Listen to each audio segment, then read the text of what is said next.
there's now more water in Tulare Lake than in some of the state's reservoirs. But fears have eased of extreme flooding in surrounding communities. Have you ever heard of a vanished lake suddenly making a dramatic comeback after a century-long slumber? Imagine a once dry basin, now engulfed by the mysterious and rapid resurgence of California's historic Lake Tulare. But as its waters surge back, an unexpected and potentially terrifying secret emerges from its depths. How did this ancient lake reawaken, and what does it mean for the surrounding communities and ecosystem? How did the lake refill so quickly? What consequences does its flooding bring? And what mysteries might still lie beneath its resurfaced waters? Let's find out in this one video. A century passed, and just when the world had nearly forgotten Lake Tulare's existence, a remarkable twist of fate unfolded. Discover how the elements conspired to breathe life back into this forgotten reservoir and how it has reshaped the landscapes it once graced. As the heavy rains brought a sigh of relief to the drought-stricken lands, a series of unforeseen challenges emerged, catching the region off guard. While everyone welcomed the rising water levels, no one had predicted the potential calamities looming on the horizon. Despite these obstacles, the downpour brought a silver lining. It revitalized the barren lands that had long suffered from unyielding droughts. Moreover, the much-needed rain breathed life back into the drought-affected reservoirs, giving them a chance to resurface and reclaim their vitality. However, the current situation has also birthed a new set of concerns. Some of the once parched reservoirs now find themselves inching perilously close to their limits. The risk of overflow poses a significant threat to the neighboring communities, raising alarms and prompting urgent action. In the midst of these challenges stands Tulare Lake, nestled in the serene beauty of the San Joaquin Valley. To understand this unfolding crisis, we must journey back in time to grasp the historical context of Tulare Lake. In a bygone era, the lake's basin fostered a diverse wetland ecosystem, nurtured by waters flowing from various sources, including the Sierra Nevada and the Coast Range. Yet, the arrival of European settlers in the mid-1800s reshaped the landscape, disconnecting the lake from its life-sustaining sources. Over a few decades, irrigation shrank the lake, eventually drying it up by 1899. The once thriving lac bed was repurposed for agriculture, marked by the construction of levees and reclamation districts, altering its ecosystem permanently. Historically known as a landlocked body of water without a direct outlet to the sea, Tulare Lake played a crucial role in replenishing groundwater reserves and contributing moisture to its source in the southern Sierra. Deep in the annals of Nevada's geological history lies evidence suggesting that Tulare Lake was once part of a vast ancient lake that sprawled across a significant portion of California's Central Valley.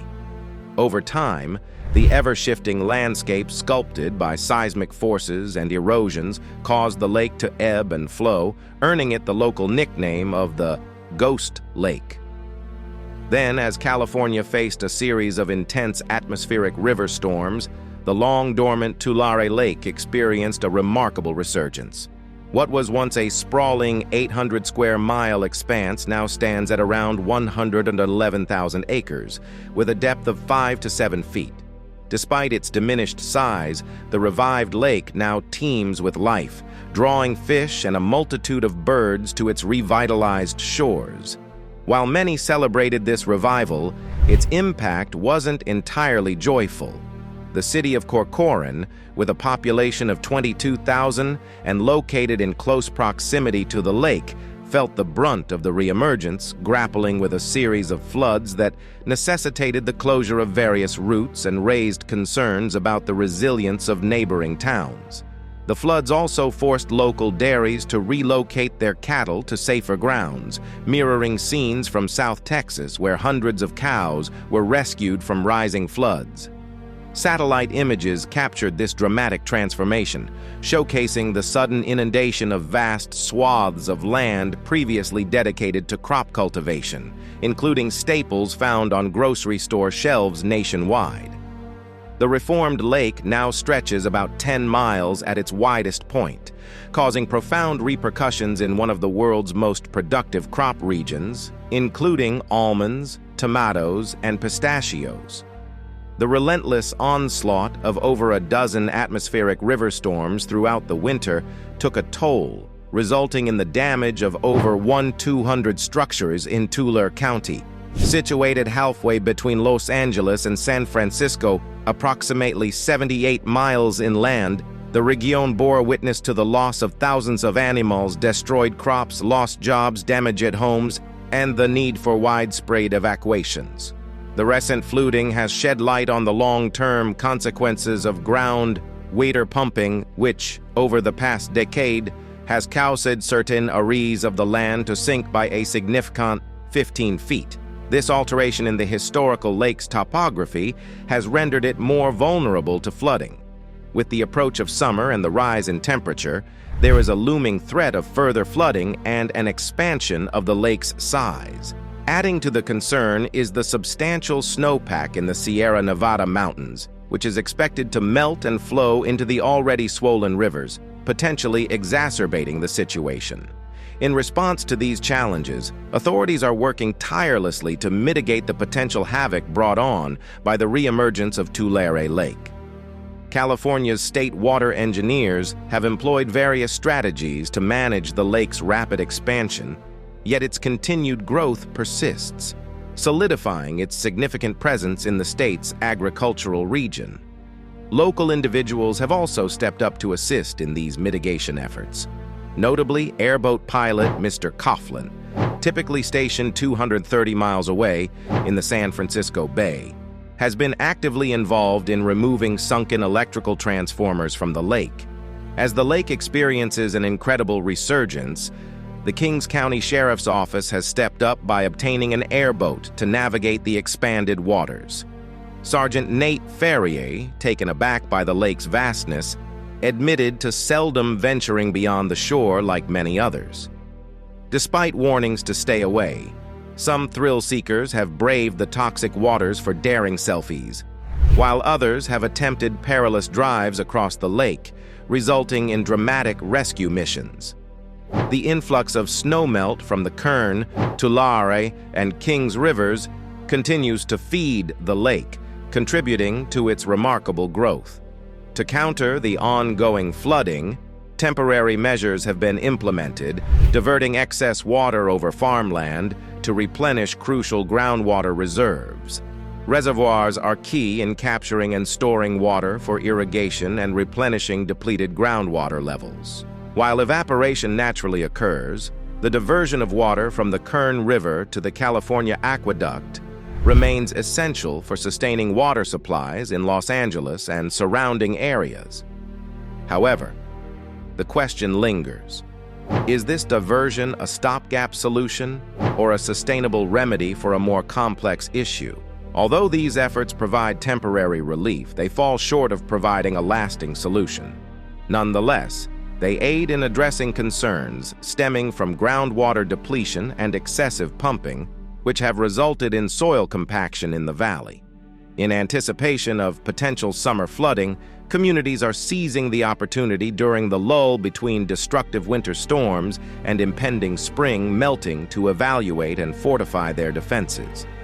The California Department of Forestry and Fire Protection's Incident Command Team is leveraging the dry weather to implement necessary measures. Recent weeks have witnessed a collaborative effort between farmers and emergency workers to reinforce levees and minimize the impact of waterlogged soil and swelling rivers caused by unrelenting atmospheric river storms pummeling California. While sandbags and super sacks have been utilized for mitigation, their effectiveness in potentially reducing water levels remains uncertain, especially in light of the numerous breaches in the levees leading to rescue operations. The situation remains fluid and challenging, demanding continued cooperation and preparedness. The erratic nature of weather patterns continues to strain communities, emphasizing the need for adaptive strategies to address persistent flooding.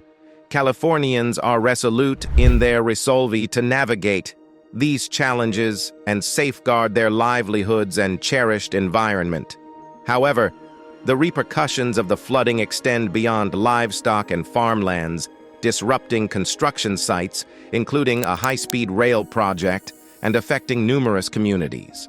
These events have brought to light significant dam-related issues in the state. Finding a balance between infrastructure development and the preservation of natural landscapes remains a crucial challenge. A researcher deeply immersed in the situation describes the ongoing flooding as an unfolding natural disaster, emphasizing the inadequacy of existing infrastructure in managing the crisis. Despite the preparedness of California officials and the involvement of nearly 700 individuals in Tulare County's emergency response efforts, it's becoming increasingly clear that conventional methods like sandbags and super sacks can only provide limited relief.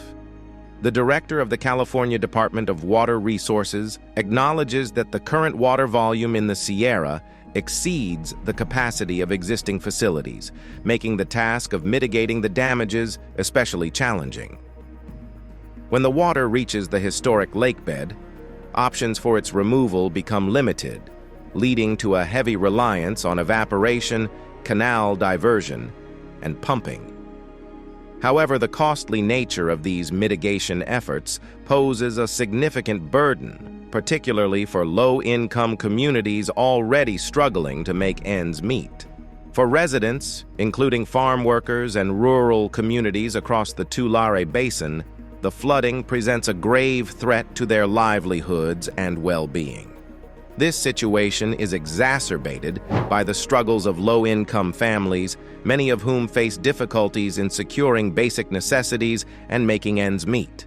Despite ongoing concerns, the community remains hopeful for a cooler summer and a gradual snowmelt process, emphasizing the need for collective cooperation in addressing the situation. A recent community meeting in Kings County saw residents expressing apprehension about the upcoming months, underlining the importance of preparedness in the face of uncertain flooding patterns.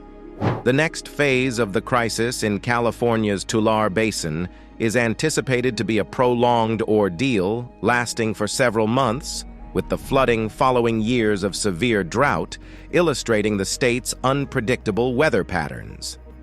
Residents in Allensworth have taken proactive measures to cope with the flooding, utilizing tractors and shovels to divert the flow of water. Additionally, they are bracing for the upcoming mosquito season, recognizing the potential risks associated with stagnant water. Community organizers are losing sleep over the potential threat to the water supply in the aftermath of the recent flooding at the Tulare compost facility. This facility plays a crucial role in turning sewage into fertilizer, but the flooding has raised concerns about contamination, not only in the facility itself, but also in the broader water system, including groundwater and nearby streams. These worries have put the future of Allensworth on shaky ground, as the town's well-being is intimately tied to factors like rainfall, snowfall, and the health of the snowpack. To add to the uncertainty, meteorologists are cautioning that the upcoming winter might bring even more rain, further amplifying these concerns about water-related issues. This looming threat hangs heavy over the community's prospects. However, there is a glimmer of hope on the horizon. Unlike the devastating events of 1983, which led to the establishment of the California State Prison Corcoran, Allensworth has seen its local economy diversify over the years.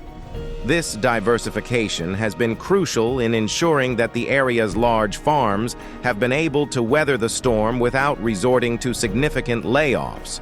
It's a testament to the resilience of the community, which has managed to adapt and find new avenues for economic stability in the face of adversity. What do you think about this? Do let us know in the comment section below. And if you like this video, do give it a big thumbs up and do share it with your friends. For more such amazing videos, Do subscribe to Unknown Facts.